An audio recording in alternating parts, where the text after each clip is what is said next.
તમારી સરકારી નોકરી તમને લાગશે કે નહીં? જી હા દોસ્તો, ગુજરાતમાં તો સરકારી નોકરીનું બહુ જ ચલણ થઈ ગયું છે. હરેક છોકરા છોકરી ભણતા હોય, ઇવન એમના માતા પિતાની એક ઈચ્છા તો અંદરથી તો હોય જ કે એમને સરકારી નોકરી લાગી જાય. પણ શું તમને સરકારી નોકરી લાગશે કે નહીં, એ તમને આજના વિડીયોમાં હું બતાવવા જઈ રહ્યો છું. 3 ફેક્ટર છે, 3 વાત કરીશ. એના આધાર પર તમને લાગશે કે નહીં લાગે તમે નક્કી કરી શકશો. સૌથી પહેલું જે છે અંકશાસ્ત્ર મુજબ. જી હા દોસ્તો,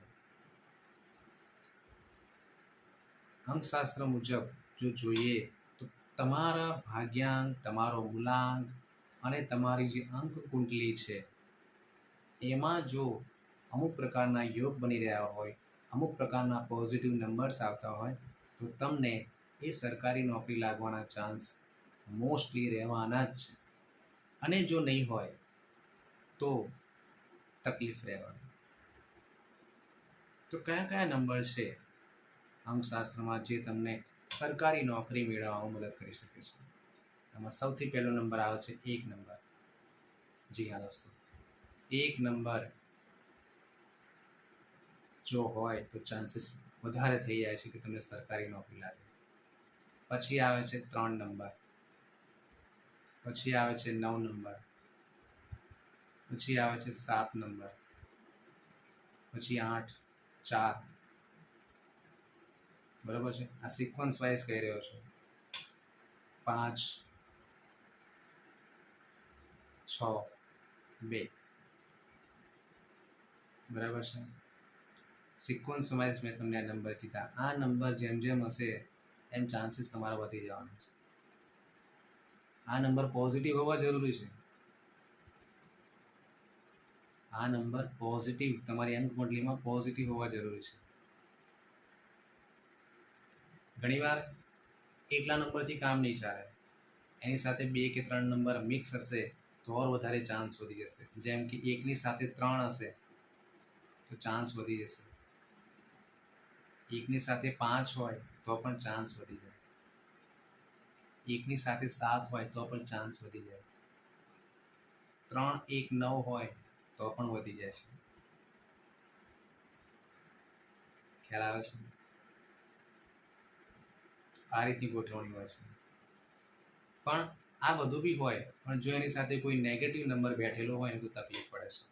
જેમ કે 1 નંબર હોય પણ એની સાથે જો અપોઝિટ એટલે કે વિરુદ્ધ નંબર 8 નંબર બેઠેલો હોય તો પાછી જો નોકરી મળવામાં તકલીફ. 4 નંબર બેઠેલો હોય નેગેટિવલી તો પાછી તકલીફ પડે. ખ્યાલ આવે છે હું શું કહું છું? ખ્યાલ આવે છે? નંબર તો હોવા જરૂરી છે પણ એ પોઝિટિવ હોવા પણ જરૂરી છે. એ પોઝિટિવ યોગ બનાવતા હોવા જોઈએ, નેગેટિવ યોગ ના બનાવતા હોવા જોઈએ. ત્યારે ગવર્મેન્ટ જોબ મળવાના ચાન્સીસ વધી જતા હોય છે. પોઝિટિવ નંબર હોય પણ જો કદાચ નેગેટિવ યોગ બનાવતા હોય ને અંક કુંડલીમાં તો પાછું તકલીફ. બરાબર છે, તમે કોઈ પણ મોટી પોઝિશન ક્લાસ 1, ક્લાસ 2 પર જોશો ને તો મેં જે કીધું ને એ પ્રમાણે સિક્વન્સમાં તમને મળશે. અથવા તો એમની કુંડલીમાં કંઈ પોઝિટિવ યોગ બની રહ્યો હશે.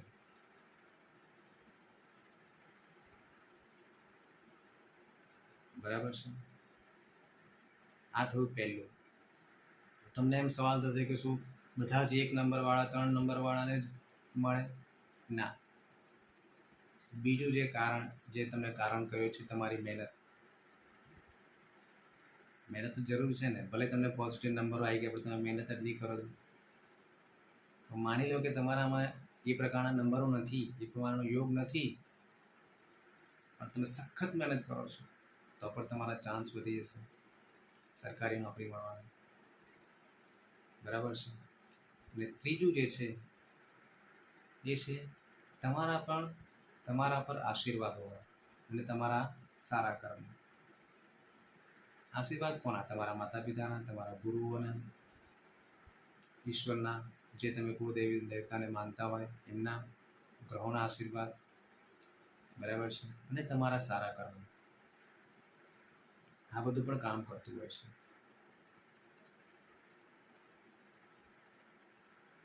ખ્યાલ આવે છે?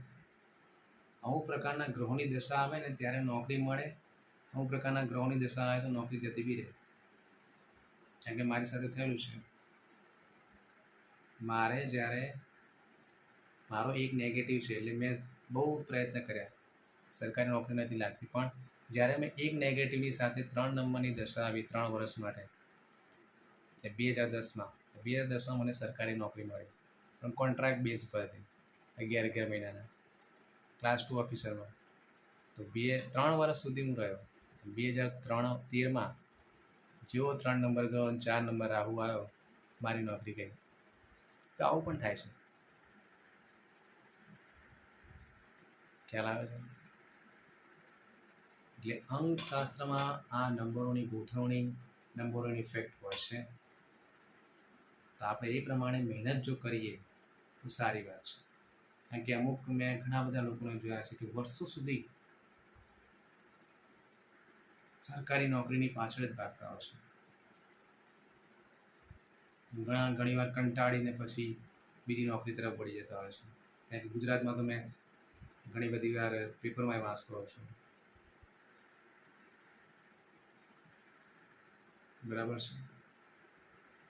તો અમુક પ્રકારના નંબરો હોય ને એને સારા પોઝિટિવ હોય ને એ નંબરોની ગોઠવણી હોય તો તમે કરો તો તમને જલ્દી લાગી જશે. અમુક કદાચ નેગેટિવ ગોઠવણી તો તમને કદાચ બહુ જ વાર લાગે, અથવા તો ના મળે. બીજું ને ત્રીજું મેં કીધું તમારી મહેનત અને તમારા પર આશીર્વાદ, આટલું હોય તો તમારા ચાન્સીસ બહુ સારા છે. જો આ ત્રણેયમાંથી એકઈ નથી તો તૂટીને 3 થઈ જશે. બહુ રેર કેસમાં તમને પછી મળે સરકારી નોકરી. બરાબર છે? તો તમારે સરકારી નોકરીના યોગ છે કે નહીં તો તમારે ચેક કરવું હોય તો 99 13 22 4 6 7 5 આ નંબર પર તમે તમારું કે તમારા જે છોકરા છોકરી હોય એનું તમે એનાલિસિસ કરવાઈ શકો છો મારી સાથે. પ્રોપર તમને માહિતી આપવામાં આવશે કે તમે મળશે કે નહીં મળે, અથવા તો ક્યારે મળશે એ પણ તમે ચેક કરાવી શકો છો. બરાબર છે? જો કદાચ ના મળતા હોય, કોઈ નેગેટિવ યોગ ચાલતા હોય તો એને સુધારવા માટે શું શું કરવું જોઈએ, બરાબર છે, એ પણ તમને ઉપાય બતાવવામાં આવશે. ઓકે, આઈ હોપ તમને વિડીયો ગમ્યો હશે. કોમેન્ટ બોક્સમાં બતાવી શકો છો તમારા શું વિચાર છે. હું નથી કહેતો કે તમે મારા વિચાર સાથે 100% સંમત થાઓ. અમુક લોકો થશે, અમુક લોકો નહીં પણ થાય, તો કશો વાંધો નહીં. હું સ્વીકાર લઈશ જે કદાચ નેગેટિવ કોમેન્ટ હશે તો પણ આ મારો વ્યક્તિગત અનુભવ છે, અને ઘણા બધા લોકોનું મેં એનાલિસિસ પણ કરેલું છે. એમાં પણ મેં જોયેલું છે, સરકારી નોકરીવાળાના ઘણા બધા લોકોના મેં એનાલિસિસ કરેલા છે. બરાબર છે? એમને નથી હું આપી રહ્યો. ઓકે, ઉપર આઈ બટનમાં છેલ્લે લાસ્ટમાં ઘણા બધા ગુજરાતી વિડીયોની લિંક પણ મળી શકશે. તમે એને જરૂરથી જુઓ. અંકશાસ્ત્રના પર ઘણા બધા વિડીયો છે, હિન્દીમાં પણ મારી યુટ્યુબ ચેનલના વિડીયો છે, તમે એને જરૂરથી જોજો. ચેનલ પર નવા તો સબસ્ક્રાઈબ કરી લેજો. બાજુમાં આપેલો બેલ આઇકોનને તમે જરૂરથી દબાવી લેજો. ઓકે, હોપ તમને વિડીયો ગમ્યો હશે. Thank you so much.